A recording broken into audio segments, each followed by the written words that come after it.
সুপ্রিয় দর্শক, আসসালামু আলাইকুম। নিউজ 24 এর এখনকার আপডেট সংবাদে আপনাদেরকে স্বাগতম। প্রথমেই জানিয়ে দিচ্ছি সংবাদ শিরোনাম। কুমিল্লায় একই পরিবারের ৩ জনকে পিটিয়ে হত্যার অভিযোগ। ১ বছরেই মানুষ বিরক্ত, অনেকের মুখোশ খুলে গেছে, মন্তব্য গোলাম মাওলা রনির। রাতের ভোটে সহায়তা করেন গোয়েন্দা, পুলিশ ও রিটার্নিং কর্মকর্তারা, আদালতে নুরুল হুদার জবানবন্দি। পিআর পদ্ধতিতে নির্বাচন নিয়ে যা বললেন নুরুল হক নূর।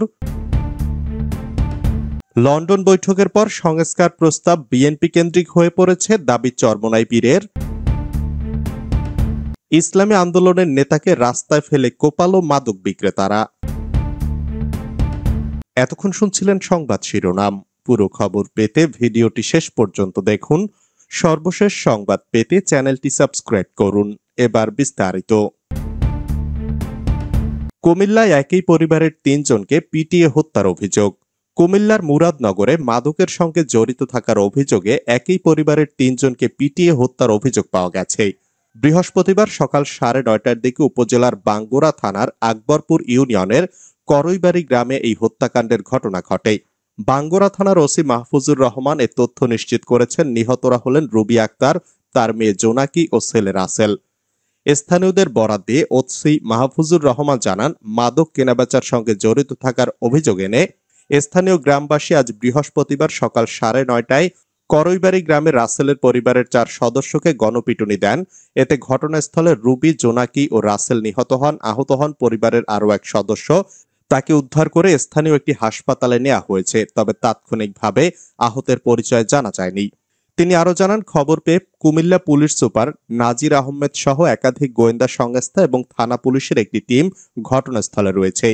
উপজেলার আকবরপুর ইউনিয়নের সাবেক চেয়ারম্যান শাহ আলম জানান, খোঁজ নিয়ে যতটুকু শুনেছি, নিহত পরিবারের সদস্যরা দীর্ঘদিন ধরে মাদক কেনাবেচার সঙ্গে জড়িত ছিলেন।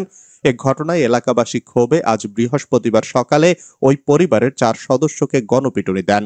এতে 3 জন ঘটনাস্থলে মারা যায়, একজনকে হাসপাতালে ভর্তি করা হয়েছে। 1 বছরেই মানুষ বিরক্ত, অনেকের মুখোশ খুলে গেছে, মন্তব্য গোলাম মাওলা রনির। সাবেক সংসদ সদস্য, রাজনীতিবিদ ও কলাম লেখক গোলাম মাওলা রনি বলেছেন, গত 1 বছরে আমরা বিরক্ত হয়ে গেছি। এখন নতুন দরবেশ দেখছি, নতুন চাঁদাবাজ, নতুন জালেম দেখছি। অনেক মানুষের মুখোশ খুলে গেছে। তিনি বলেন, যারা গত 15 বছর হাউমাউ করে কেঁদেছেন, আমরা তাদের জন্য দোয়া করেছি যে লোকটা ভালো মানুষ। সেই মানুষগুলো এই অল্প কয়েকদিনে ফেরেশতার ভাবমূর্তি থেকে দানবের আকৃতি নিয়েছেন।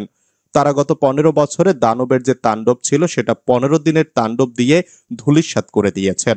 পৃথিবীতে যত বিপ্লব ব্যর্থ হয়েছে, বিপ্লবীদের দ্বারাই ব্যর্থ হয়েছে উল্লেখ করে সাবেক এই সংসদ সদস্য বলেন, আমাদের দেশের এটাকে আমরা এখন বিপ্লব বলতে পারছি না, কারণ একটা বিপ্লব দীর্ঘদিন ধরে নেতা নির্বাচন করে, যুদ্ধ করে বিপ্লবকে জনপ্রিয় করে। কিন্তু বাংলাদেশের এটা ছিল গণবিস্ফোরণের মতো ঘটনা, এবং সেই গণবিস্ফোরণে পুরো জনগণ যে যার অবস্থান থেকে অংশ নিয়েছে। জুলাই আগস্টের উত্তাল সময় গৃহবধূ রাস্তায় নেমে এসেছে, 7 থেকে 8 বছরের একটি শিশু রাস্তায় নেমে এসে একটা ঢিল ছুঁড়েছে। জুলাই আন্দোলন নিয়ে কৃতিত্বের লড়াই, মাস্টারমাইন্ড কে, সেটি নিয়ে বিতর্ক করাটা মারাত্মক ভুল হয়েছে উল্লেখ করে গোলাম মাওলা রনি বলেন, যারা সম্মুখ নেতা ছিলেন তারা যদি এই বিপ্লবের কৃতিত্ব জনগণকে দিতেন এবং দীর্ঘ সময় যারা এই দেশকে পরিচালনা করতে পারেন তাদের হাতে বিপ্লবের ফলাফল তুলে দিতেন, তবে আওয়ামী লীগের বিচার আরো সুন্দর হতো। এখন যেভাবে আইনশৃঙ্খলা পরিস্থিতি আছে সেটা শতগুণ ভালো থাকতো। বিপ্লবীদের সম্পর্কে এখন যেসব মন্দ কথা হচ্ছে সেটাও হতো না। তিনি বলেন, আজকের এই দিনে আমি ভেবেছিলাম ঢাকার রাজপথ উত্তাল থাকবে, সব মানুষ রাস্তায় বেরিয়ে আসবে, কিন্তু কোথাও তার ছিটে ফোটাও নেই। সকালে যখন বের হয়েছি ভেবেছিলাম শাহবাগ অতিক্রম করতে পারবো না, কিন্তু সকাল 11টায় সেখানে একটা মানুষ, একটা ব্যানার বা ফেস্টুন ছিল না। এত বড় একটা সংগ্রাম, এত বড় একটা লড়াই, এত রক্ত মাত্র 1 বছরেই আমরা শুধু ভুলতেই বসিনি, আমরা বিরক্ত হয়ে গেছি। এখন নতুন দরবেশ দেখছি, নতুন চাঁদাবাজ, নতুন জালেম দেখছি। গত 15 বছর যারা জুলুমের শিকার হয়েছেন তাদের দেখে আমাদের করুণা হতো। আমরা দোয়া করতাম সেই মানুষগুলো এই অল্প কয়েকদিনে ফেরেশতার ভাবমূর্তি থেকে দানবের আকৃতি নিয়েছেন। তারা গত 15 বছরে দানবের যে তাণ্ডব ছিল সেটা 15 দিনের তাণ্ডব দিয়ে ধূলিসাৎ করে দিয়েছে। রাতের ভোটে সহায়তা করেন গোয়েন্দা, পুলিশ ও রিটার্নিং কর্মকর্তারা, আদালতে নুরুল হুদার জবানবন্দি। 2018 সালে জাতীয় নির্বাচনে কিভাবে গোয়েন্দা সংস্থা ও প্রশাসনের অতি উৎসাহী কর্মকর্তারা মাঠ দখল নিয়ে জালিয়াতির ভোট সম্পন্ন করেন তা জানালেন সাবেক প্রধান নির্বাচন কমিশনার নুরুল হুদা। তিনি বলেন, পুলিশ ছিল সরকারের অনুগত, এছাড়া রিটার্নিং ও সহকারী রিটার্নিং কর্মকর্তারা সরকারের আজ্ঞাবহ ছিলেন। তখন ভোট নিয়ন্ত্রণ করেছিল এনএসআই ও ডিজিএফআই।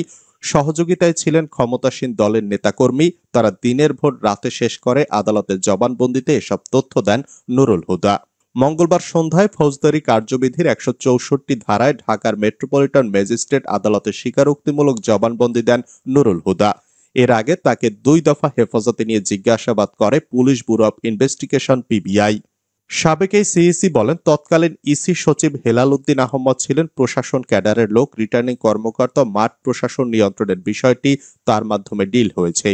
সরকারের অতি উৎসাহী কর্মকর্তারা এতে সহযোগিতা করেছেন। নির্বাচনের সময় মাঠ পর্যায়ের সব কর্মকর্তা তৎকালীন ইসি সচিব হেলাল উদ্দিনের অধীনে ছিলেন। সরকারের হয়ে মাঠ পর্যায়ের কর্মকর্তাদের উপর প্রভাব বিস্তার করেন তিনি। নুরুল হুদার একার পক্ষে কিছুই করার ছিল না বলে দাবি করেন তিনি। বলেন, যারা অন্ধভাবে সরকারকে সমর্থন দিয়েছিল তারাও জালিয়াতিতে সহযোগিতা করেছে। এটা না হলে ভোট নিয়ে এত বড় জালিয়াতি সম্ভব হতো না। ভোট জালিয়াতিতে অনেক রাজনৈতিক নেতা প্রভাব খাটান, তারা সরাসরি জড়িত ছিলেন। তাদের মধ্যে অনেকে পরে সুবিধাভোগী ছিলেন।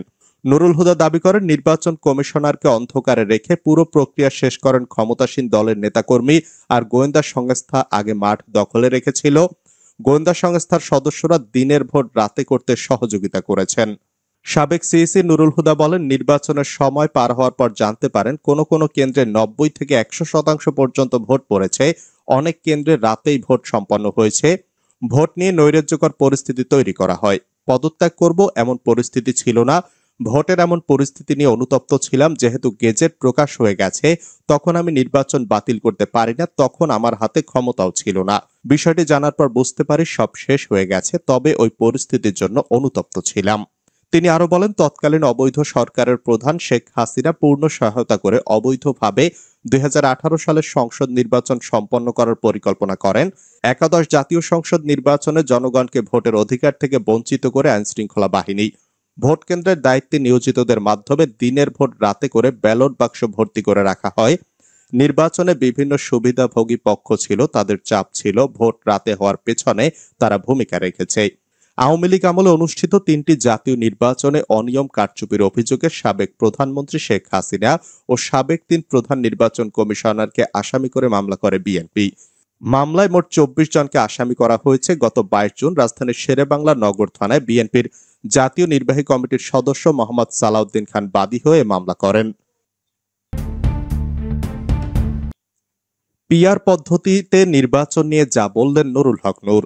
গত 5ই আগস্ট শেখ হাসিনা সরকারের পতনের পর বাংলাদেশের রাজনীতিতে ব্যাপক পরিবর্তন আসে।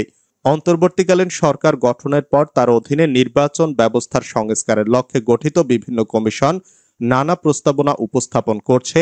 বিশেষ করে আনুপাতিক প্রতিনিধিত্বমূলক নির্বাচন বা পিআর পদ্ধতির দিকে নজর দিচ্ছে অনেক রাজনৈতিক দল। বিএনপির পক্ষ থেকে বলা হয়েছে, যাদের নির্বাচন করার যোগ্যতা নেই তারাই পিআর পদ্ধতির নির্বাচন চাচ্ছে। তবে পিআর পদ্ধতিতে নির্বাচন নিয়ে গণ অধিকার পরিষদের সভাপতি নুরুল হক নূর বলেছেন, পিআর পদ্ধতিতে ইলেকশন হলে বাংলাদেশের পেশি শক্তি, কালো টাকার প্রভাব আর রাজনীতিতে থাকবে না। সম্প্রতি একটি বেসরকারি টেলিভিশনের সংবাদ সংলাপে তিনি একথা জানান। তিনি বলেন, পিআর পদ্ধতিতে নির্বাচন হলে কে এমপি হবে সেটা আগে জানার সুযোগ নেই, যার ফলে বাংলাদেশের পেশি শক্তি, কালো টাকার প্রভাব রাজনীতিতে আর থাকবে না। কেন্দ্র দখল করতে যে ভায়োলেন্স হয় সেটাও থাকবে না।